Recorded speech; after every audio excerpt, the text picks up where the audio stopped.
economizando com a acomodação, a gente estendeu o nosso tempo de viagem, conseguiu ficar muito mais tempo em cada um dos locais, e a gente teve experiências, talvez seriam um pouco mais caras, mas não ficaram mais caras, porque a gente conseguiu balancear. Ei, pessoal, tá joia?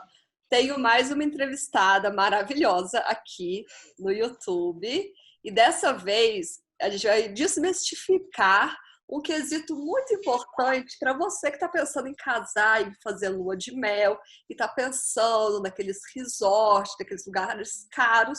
Trouxe um exemplo de lua de mel como mochilão para vocês. Então, por favor, palmas para quem? Para a Paula, dos Meus Pés Vão Me Levar. Paula, obrigada aqui a presença. Imagina, obrigada pelo convite.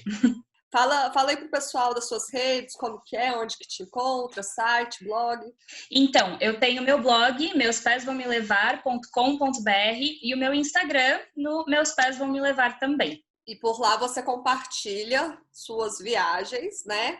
Você já foi para quantos lugares? Eu já fui para 23 países, cidades eu já esqueci, já não consegui contar mais. Ah, não. Cidade já fica mais difícil essa contagem. Mas eu fiquei super curiosa na hora que você me mandou mensagem. Falou assim, então, eu fiz uma lua de mel como mochilão. Eu falei assim, gente, que incrível, eu quero escutar essa história, como que foi? Ai, olha, então assim, eu sempre fui mochileira minha vida inteira. Comecei a mochilar super cedo, com 15 anos de idade, e nunca mais parei. Assim, eu amo mochilar. Eu acho que é um jeito que você conhece muita gente. Quando você tá sozinho é uma delícia. Quando você já tá com amiga é mais gostoso ainda, porque você conhece mais pessoas. Daí, o meu marido, ele é sul-africano-britânico, né? A gente se conheceu enquanto eu morava em Londres. A gente morava no mesmo albergue em Londres, porque nós dois moramos num albergue em Londres por mais de 6 meses. Daí, quando ele veio pro Brasil, pra gente conseguir organizar a documentação, pra gente casar, e a gente fez uma festa bem pequena, porque a gente queria guardar dinheiro exatamente pra viajar. E a gente queria ir pra África do Sul. A gente estava os dois juntando bastante tempo de férias para fazer tipo uma viagem bem longa, né? Quanto mais longa, mais você acaba gastando. E daí, como nós dois gostamos do estilo mochilão, do estilo de albergue, a gente falou, quer bem saber? Vamos fazer de mochilão mesmo. Então, foi assim que surgiu. A gente de estar com saudade de albergue, de estar com saudade de conhecer viajantes, de querer passar mais tempo na estrada, e daí a gente falou, vamos lá, vamos montar e vamos. Gente, que maravilhoso! E aí vocês escolheram a África do Sul porque os seus sogros moram lá, né? É isso? Isso. Meu marido, ele nasceu na África do Sul, morou lá durante muito tempo. Ele é meio britânico também, né? Então, assim, fazia tempo que ele não voltava para casa também. Então, ele queria me apresentar ao país dele. Eu nunca tinha ido para a África do Sul, sempre sonhava em ir. E daí eu conheci os pais deles também, né? Porque eu só conheci os pais dele por videochamada de WhatsApp. Então, eu precisava conhecer pessoalmente, né? Uhum. Ah, que legal. E aí, como que vocês fizeram o planejamento desse mochilão?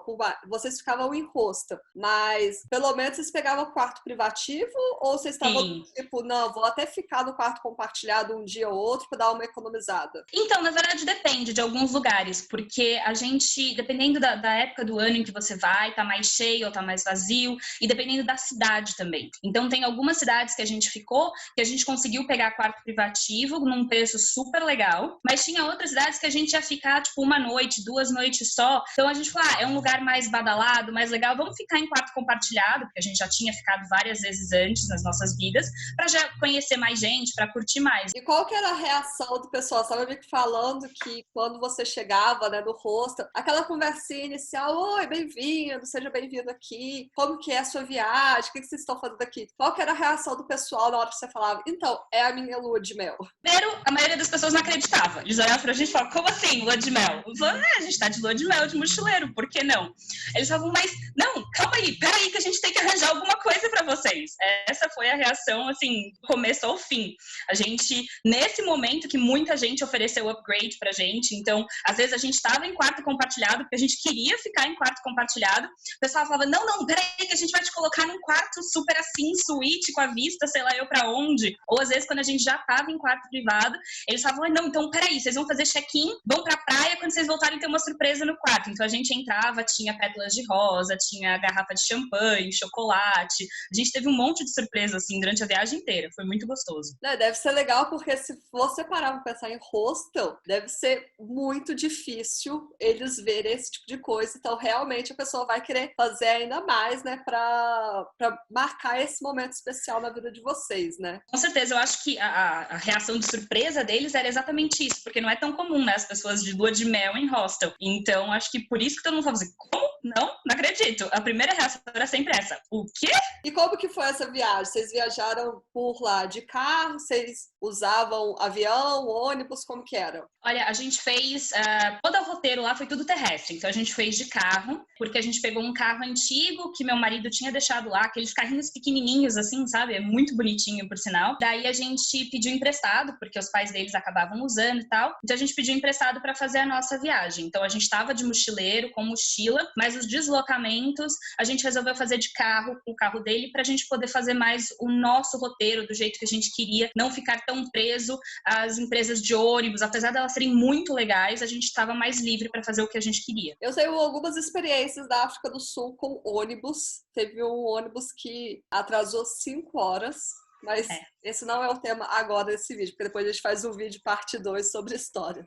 Mas me conta, qual que é a cidade que os pais dele moram? Os pais deles moram em Franschhoek, que é bem no meio da área de todos os vinhedos. É uma cidade linda, pequenininha, cheia de restaurantes deliciosos e literalmente cercada de vinhedos. A gente usou Franschhoek como base para o começo da viagem, então em dezembro a gente ficava sempre voltando para casa dos pais dele para dormir à noite e fazia bate-voltas de viagem, então para Stellenbosch, para Cape Town várias vezes, para fazer o Cape Peninsula, que eles chamam, então para ir visitar várias cidadezinhas pequenininhas ali pelo canto, para visitar os vinhedos. E daí em janeiro que a gente começou a fazer realmente uma road trip mais longa, que a gente fez toda a Garden Route. Quais cidades que você passou? Nossa, a gente fez a Garden Route do começo ao fim. Então, a gente começou em Struisby, depois fomos para Cape Agulhas, depois fomos para Arnston, depois fomos para Mossel Bay, depois a gente fez o The Crags, daí a gente fez Knysna, depois fomos para Plettenberg Bay, e a gente foi até Jeffreys Bay. Então, a gente fez a Garden Route inteirinha. Foi uma delícia. Tem uma história interessante de Mossel Bay. Tem uma característica interessante. Que Mossel Bay é o primeiro correio da África, fica em Mossel Bay. Você chegou aí lá? A árvore do correio lá, tem a árvore do correio que é muito linda de visitar. A gente viu, fica bem perto do complexo Vasco da Gama. É muito lindo de visitar também. Quando tinha a época lá dos portugueses que virava o Cabo das Tormentas, indo para as Índias, daí tinha essa cidade e aí eles acharam uma carta que tinham deixado nessa árvore, que era para os próximos navegadores encontrarem essa carta. Então, aí é uma forma de correio, né? Porque foi um lugar que você foi deixar uma carta para que outra pessoa fosse e pegasse, né? Essa árvore virou uma referência. E esse é considerado o correio mais antigo da África. Da África, continente, não é África do Sul, não é África. Eu não sei se você sabe, mas até hoje em dia você ainda consegue enviar cartas ali pelo correio mais antigo da África. Passamos a Garden Route, continuamos, fomos até Port Elizabeth. Daí de Port Elizabeth a gente entrou um pouco para o centro do país para vir ver mais o deserto do Karoo aqui e voltando para baixo para chegar em Franschhoek de novo.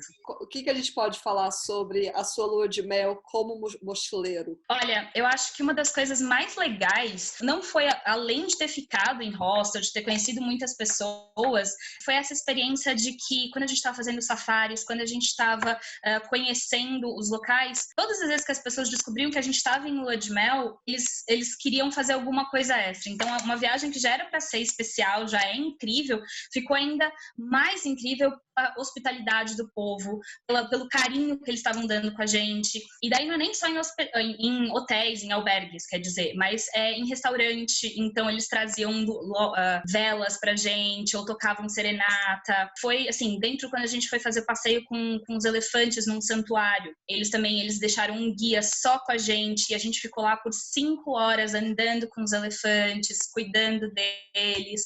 Foi uma coisa assim muito especial o carinho do povo e a felicidade de ver que a gente estava lá para nossa lua de mel. Mas então, vocês foram fazer a lua de mel, fizeram esse estilo mochileiro, mas com certeza vocês tiveram aqueles momentos mais românticos de uma lua de mel, né? De ir no restaurante mais arrumado, ter ali algumas regalias, né? Digamos assim, que se fosse uma vida mochileira completamente não teria, né? Sim, com certeza. Então, assim, a gente acabou usando exatamente isso. O dinheiro que a gente acabou guardando por não gastar com hotéis caros ou com resorts caros, a gente usou para experiências, para restaurantes legais ou para fazer passeios mais legais, para ter esses momentos mais só a gente, mais só nossos. Então, um piquenique na praia organizado por uma empresa assim, assim, assado, para ver o pôr do sol. Parando para pensar, é uma estratégia muito inteligente, porque geralmente, quando vai casar, as pessoas pensam naquelas luas de mel mais luxuosa, resort, lugar paradisíaco, todo aquele conforto. Mas se você não tiver dinheiro para tudo isso, porque a gente sabe que hoje em dia a economia é difícil, a história de economizar dinheiro e tal, né? Às vezes você pode pensar numas estratégias dessa forma, né? De economizar numa hospedagem e, em troca disso, comprar um restaurante muito legal para ir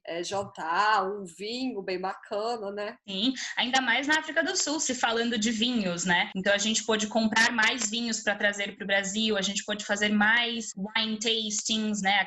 Provar vinhos em mais vinhedos, e daí fazer o tasting completo, porque daí não é só o vinho, tem o vinho com o queijo, o vinho com o pão, o vinho com as azeitonas, sentar num lugar legal, levar a garrafa para tomar depois só a gente, num piquenique. Então, isso também, agora também outro quesito, também o tempo, né? Porque às vezes o tempo que seria mais curto, vocês conseguiram ficar 2 meses nessa viagem. Exatamente. Foi uma outra questão. A gente, economizando com a acomodação, a gente estendeu o nosso tempo de viagem, conseguiu ficar muito mais tempo em cada um dos locais, então não ficou tão corrido a nossa viagem. Apesar da gente ter feito um roteiro bem longo, a gente ficou bastante tempo em cada local e a gente teve experiências, talvez seriam um pouco mais caras, mas não ficaram mais caras, porque a gente conseguiu balancear. Muito boa essa estratégia, eu nunca tinha pensado nisso. Como que foi que você foi buscando esses restaurantes na internet antes de ir, ou você chegava lá, pedia a indicação do pessoal sobre esses restaurantes mais arrumados para vocês irem celebrar? Olha, na verdade foi uma mistura de duas coisas. Eu gosto muito de pesquisar, eu sou a louca da pesquisa, tenho 380 guias de viagem, sigo 380 mil blogs de viagem, adoro pesquisar. Então, sim, eu fui entrando em tudo quanto é blog, em tudo quanto é guia, e anotando os restaurantes que eu achava que seriam legais nas cidades. E daí, quando a gente chegava lá, a gente tentava ir, via se era legal mesmo, se não era. E por outro lado, pelo meu marido ser sul-africano, né? E ele já conhecia muitos lugares muito legais de visitar. Então teve esse balanço de eu fazer muita pesquisa e dele saber de alguns lugares bem especiais. E eu fiquei sabendo que você fez bungee jump durante a lua de mel. Foi uma delícia!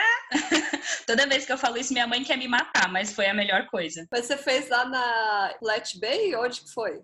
Sim, um pouquinho depois de Plettenberg Bay, é naquela Bokerans Bridge, que é uma ponte gigantesca e muito alta, e ele é o maior bungee jump de ponte do mundo, então são 216 metros do chão. Como que foi sua experiência fazendo safari? Ai, nossa, foi assim, incrível, porque primeiro eu não gosto de zoológico, então eu nunca tinha ido em zoológico aqui no Brasil, desde pequenininha, assim, por questões do que eu acredito, eu não gosto de zoológico. E quando a gente chegou lá e foi fazer safari, que são os parques nacionais, que eles estão ao ar livre, que eles estão livres, e você vê os animais no ambiente deles mesmo, eu chorava de emoção, eu ficava o tempo inteiro apontando, falava, amor, olha aquele, olha o elefante, olha a girafa, olha o leão. Eu fiquei simplesmente, assim, encantada, foi a melhor coisa. Tipo assim, eu sou suspeita, porque eu amei a África do Sul, amei. Quer dizer, eu amei também. Os países da África, eu amei todos, eu amei um pouco mais a Namíbia está muito no meu coração. A África do Sul também é maravilhosa. Sim, eu ainda não fui para os outros países da África, é o meu próximo continente que eu vou começar a explorar mais, mas a África do Sul já teve um espaço, assim, incrível. Eu amei aquele país, é lindo, tem de tudo, tem da montanha, a praia, tem os animais, tem os vinhos, tem a comida, tem as compras, não falta nada, é maravilhoso. Exatamente, exatamente. Não tinha parado para pensar nisso, não, mas é verdade. Mesmo tendo que guiar do outro lado, dá certo as coisas. Porque eles guiam na mão inglesa, né? Então você tá dentro do carro, você tá sentado em tese no lado do passageiro aqui no Brasil. E a rua também é ao contrário, né? Como se fosse em Londres. É verdade. Sabe uma coisa? Ai, eu não consigo separar os vídeos, depois a gente vai fazer tudo misturado. Mas sabe uma coisa que me chamou muita atenção? Lá em Cape Town, para atravessar a rua. Eu não entendo até hoje aquele semáforo de pedestre. Você reparou nisso? Porque, tipo Sim, assim, aqui no Brasil o semáforo de pedestre abre na hora que o de carro está fechado. Então, o carro está fechado, esse está aberto e você atravessa. Lá não, lá abre o de pedestre e o carro. Então, tipo assim, o que adianta? Fica todo mundo indo, quase atropela, tipo, é um desespero, gente. sim, é porque, tipo, o carro que tá aqui, ele pode virar e entrar aqui. É só esse carro que tá aqui que não vai para frente. Mas então o pedestre pode cruzar aqui enquanto tem um carro daqui vindo para virar aqui. É essa que vira a zona total. Eu também demorei bastante para acostumar e fui quase atropelada algumas vezes. Não, eu achei uma coisa assim muito absurda, eu não consegui de jeito nenhum entender. Aí É no difícil. final eu usava aquela técnica milenar que é se a pessoa do meu lado atravessar, eu atravesso junto. Aí eu ficava lá do lado esperando se alguém atravessar. Ai, mas que bom, adorei essa conversa, esse papo aí de mostrar para as pessoas que é possível sim uma lua de mel legal, bacana, de alguma forma economizando, né, com o mochilão. E vamos gravar agora papos sobre a África do Sul, porque senão se deixar, eu vou deixar os dois vídeos juntos, vai durar 5 horas esse vídeo. E senhora, Não, muito obrigada pelo convite. Foi uma delícia compartilhar com você as ideias, as experiências de uma mochileira. É possível e é muito gostoso. acredito que sim. Então, gente, vai lá, siga a Paula, meus pais vão me levar, eu vou deixar as redes dela também aqui no bloco de informação, na tela. E agora a gente vai fazer o quê? A parte 2, que é comentando sobre histórias de África, que como vocês viram, eu já tô meio que desesperada e querendo complementar várias coisas. Mas agora vai lá pro vídeo 2, tá bom? Beijo, tchau! Gente,